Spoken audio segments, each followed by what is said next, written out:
dançam no cume das sombras. A luz não salvará você. Sou muito mais talentoso do que eu deveria. Inigualável praticante da magia sombria. Com o poder das sombras não há ninguém que compete. Quando criança resgatado e treinado por Zed. Um passado maligno é o que me assombra. Recrutado para fazer parte da ordem da sombra. E o que me consome é essa minha vontade insana. Levar a ordem rumo à supremacia ioniana. Arrogante, prepotente, recomendo que se afaste. Aceitei o desafio de ir atrás de Haste. Diferente de todos, com ela eu decidi ficar. E agora eu luto pra que ela não venha me dominar. Um grande poder sombrio, será que você me aguenta? Entenda que eu sou a arma, o resto apenas ferramenta. Estou em toda parte, sua vida é destruída, entenda. A escuridão não é sua filha. E minha alma foi marcada pra fazer destruição. Temível o poder sombrio que eu porto em minha mão. Ninguém tomará o controle desse corpo no fim. Sou o ceifador das sombras, me chame de Caim. E aí galera, o meu nome é Caim Teorias Insanas, e hoje trago para vocês a parte 11 de Se Eu Fosse para o Mundo de Mushoku Tensei. Continuando de onde parou a gente, tava seguindo viagem pelos desfiladeiros de gelo até que avistamos duas figuras vindo na nossa direção, e eu só pensava que estava na hora de ver o quão forte eu estou. E então quando ficamos de frente para o Ostred, a Nanaoshi e o Ruger de Aeris ficariam paralisados de medo, porém eu dou um passo adiante e falo: quem é você? O Ostred ficaria surpreso pelo fato de eu não ter medo dele como a Nanaoshi, então ele fala: meu nome é Ostred dos Grandes Poderes, e quem é você, garoto? É estranho, em todas as vezes que eu renasci eu nunca conheci você, só conheço aqueles dois ali. Eu falo: meu nome é Caim Greirat, eu sou o Pilar do Trovão. O Ostred fala: Caim Greirat, eu só tenho uma coisa para perguntar a você. Você já ouviu a palavra Itogami? Eu falo: sim, eu conheci ele em um sonho, mas eu não consigo terminar, pois ele avança com tudo para cima de mim, porém o Ruger me defende dos ataques dele. Assim eu e a Aeris sacamos as nossas espadas, e então a Aeris perguntaria para mim qual era o plano. Eu falo que a gente tinha focar só no Ostred, pois aquela garota ao lado dele não era ameaça. Ela assente com a cabeça. Quanto isso, o Ruger estava tendo algumas trocações de golpes com ele, mas ele é facilmente derrotado. E vendo isso, eu entro na pose do Zenitsu e começo a respirar de uma forma estranha e falo: respiração do trovão, sétima forma, Deus do trovão flamejante. Um enorme dragão de raios se forma. Assim eu avanço e vendo que aquele ataque era poderoso, o Ostred usa o seu escudo de dragão para se defender do ataque. E quando eu atinjo o escudo dele, o mesmo começa a se quebrar. Esse escudo seu não vai me impedir.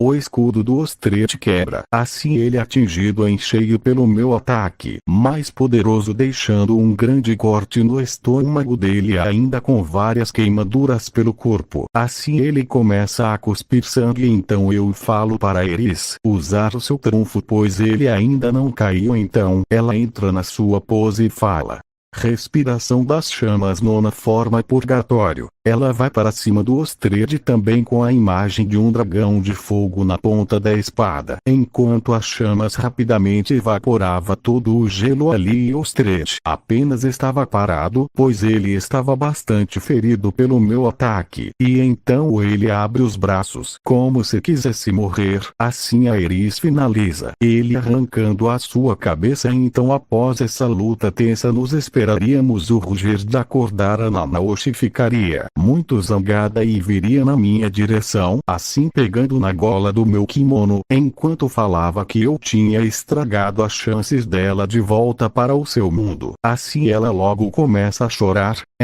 Desculpa, mas eu não tive escolha. Ele estava ameaçando os meus companheiros, então tive que agir. Ela se afasta de mim e fala que eu não sabia o que ela estava sentindo. E então ela se vira e começa a andar, porém eu pego na mão dela e falo: você está errada, eu sei como você se sente, mas mesmo que você ficasse com o Ostred, você não conseguiria voltar para o seu mundo. Ela fala: Como assim? Eu começo a explicar tudo para ela sobre o fato que ela teriam que esperar 500 anos até a amiga dela vir para esse mundo para poder mandá-la de volta. E que esse era o único jeito. Então eu completo, falando que eu também vim para esse mundo. Como ela, porém eu reencarnei. Já ela foi teletransportada quando o desastre de Mana aconteceu. Após eu contar tudo isso, as duas ficariam surpresas por todas essas notícias, principalmente a Nanaoshi, que ficaria muito frustrada de ter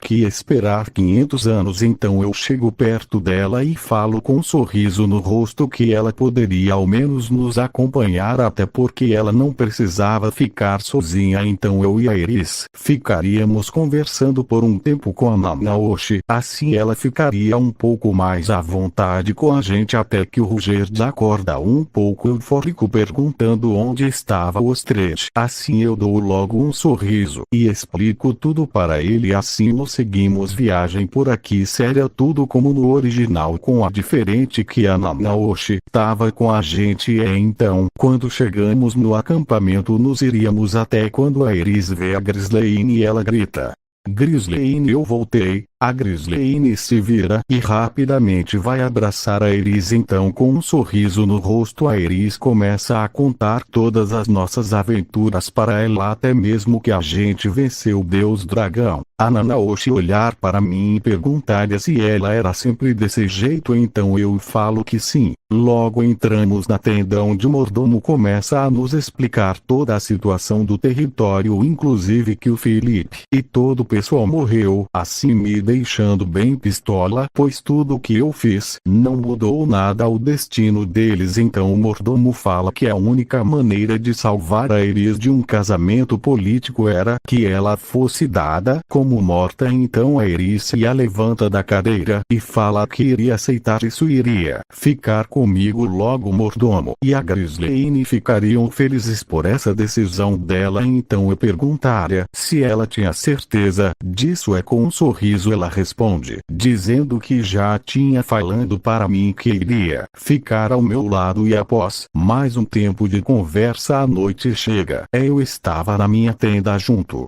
Foi uma longa jornada, Iris. Sim, realmente foi. Vimos várias coisas incríveis, até derrotamos o Deus Dragão.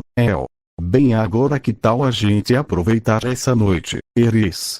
Vejo que você não se esqueceu da promessa. Eu e a Iris olhando um para o outro, e assim a gente começa a se beijar. E então ficamos fazendo várias sacanagens durante a noite toda. No dia seguinte eu acordo, e quando olho para o lado, a Iris ainda estava dormindo, assim me deixando um pouco aliviado. Agora só falta resgatar a minha mãe. O que vai acontecer? Bem, vocês verão tudo isso na próxima parte. Deixem aquele gostei maroto e compartilhem o vídeo. Se inscrevam no canal, beleza? E fui.